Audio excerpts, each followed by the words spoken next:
Одлуката да се формира внатрешната македонска револуционерна организација пред точно 123 години е искрата која го разгора вековниот пламен на желбата и стремежите на македонскиот народ за слобода, правда, независност. Од тој момент наваму, тој пламен ги разгоруваше еден по еден камен темелниците на македонската држава, од Дилинден преку Асном до 8 септември. Со вакви зборови се обрати премиерот Емил Димитриев за време на свечената академија по 23 октомври, денот на македонската борба. При тоа, Димитриев потенцира дека Македонија повторно се наоѓа во пресвртен момент за своето обстојување, момент во кој мора да се спроведат слободни, фери демократски избори кои ќе стават крај на политичката криза, која веќе предолго време ги урива темелите на државата и ја доведува во опасност. Затоа мора сите субјекти да се воздржат од постапки што можат негативно да влијат на тој процес, при што е многу важно сите институции да останат подалеку од политичкото и партиското влијание. Сакам да истакнам дека сите партии и поединци треба да се воздржуваат од предземање на чекор. Имам должно да истакнам дека ангажманот на државните и специјалните органи, кои оставаат печаток на тенер на владата за спроведување на избори,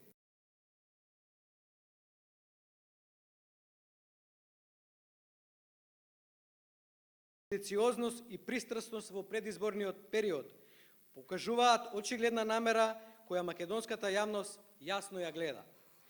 Специјалното јавно обвинителство и јавното обвинителство не треба и не смеа да се претворат и да добијат улога на портпароли на политичките партии и да бидат алатки во функцијата на политичките агенди.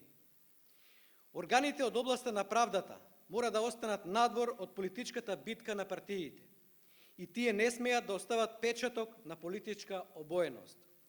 Владата и како и досега им дава целосна поддршка на сите органи на правдата, и во поглед на финансии, и во поглед на логистика, но и ќе реагира кога ќе има чувство дека овие органи ја газат линијата на професионалноста. Ова е и моја порака до партиите, и таа порака треба да се свати добронамерно и во позитивен дух, затоа што сум длабоко убеден дека обидот на било која партија да искористи било кој орган на правдата во функција на својата политичка агенда ќе биде контрапродуктивен, нема ништо да промени и наместо да донесе политички поен, таквиот потек ќе резултира со губење на поддршката од граѓаните.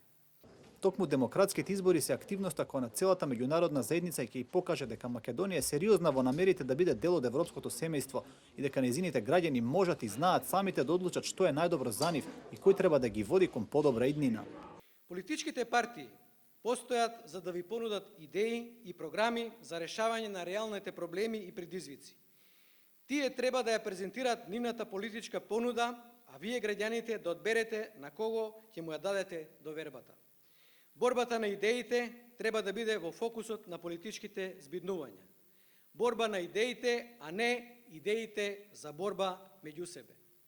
Затоа, почитувани граѓани, на овие избори на 11 декември само вие одлучувате. Имате многу алтернативи.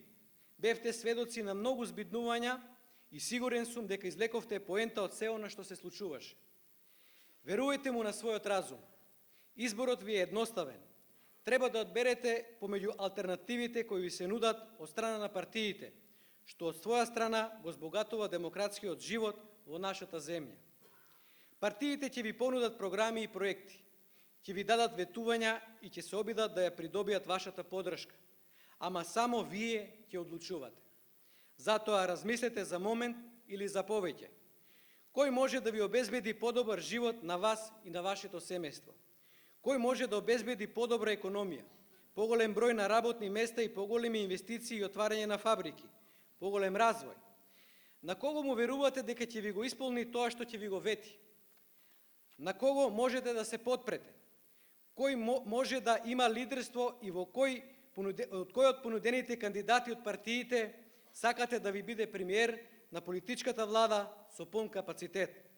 Личност која може да биде ваш гарант за исполнување на ветувањата и личност која треба да си ги реализира и брани вашите интереси. Сепак, како што порача Димитриев на свечената академија, изборите ќе бидат само првиот чекор кон враќањето на Македонија на вистинскиот пат. Од исклучително значење ќе биде по изборите сите да прифатат одлуката на граѓаните и да ги здружат силите во напорите за остварување на стратешките интереси на државата, кои треба да го подобрат животот на луѓето што живеат во неа. Изборите на 11 декември морат да бидат празник на демократијата и јас верувам дека сите ние имаме капацитет да ја реализираме оваа цел. По 11 декември ќе дојде 12 декември и животот треба да продолжи. Затоа што сите ние сме луѓе и сите сме предодредени заеднички и еден со друг да живееме. Ние не сме многу, па да си дозволуваме луксузирање со поделби, закрвувања и несогласувања. Партијата која ќе освои помалку гласови треба да честита на победникот и тоа да го прифати како порака од народот. Партијата која ќе победи на изборите треба да има почит за поразениот. Реваншизми не смее да има. Поделби не смее да има. Подметнувања, местенките, деструкцијата и кризата треба да исчезнат и ќе исчезнат. Да стапат на сцена вредностите, соработката, почитувањето, уважувањето, пријателството. Само така сите ние обединети, ВМРО-вци, СДСМ-овци, од ДУИ и од ДПА, социјалисти, либерали, македонци, албанци, турци, роми, срби, власи, бошњаци, со демонстрација на јасно и цврсто заедништво ќе можеме да ги оствариме стратешките цели и определби за кои сите ние се залагаме и во кои што веруваме. Овој хендикеп од кризата треба да го претвориме во наша предност. Ние можеме да имаме политички разлики и тоа е добро за демократијата, но ние треба граѓански, обединети да работиме за подобро утре на нашата земја, и власта и опозицијата. Гоце Делчев велеше дека ние треба да ја бараме вербата за успех во себе и во другите. Ако ја имаме, да ја разбудиме, ако ја немаме, да ја создадеме. На крајот од своето обраќање, Димитриев истакна дека е апсолутно уверен дека граѓаните на Македонија ќе умеат да ги исполнат сите негови искажани надежи и дека на дело ќе покажат зрелост во одлуките и дека се достојни наследници на сите оние херои кои ги вложиле своите животи во денеска исполнетиот сон за македонска држава.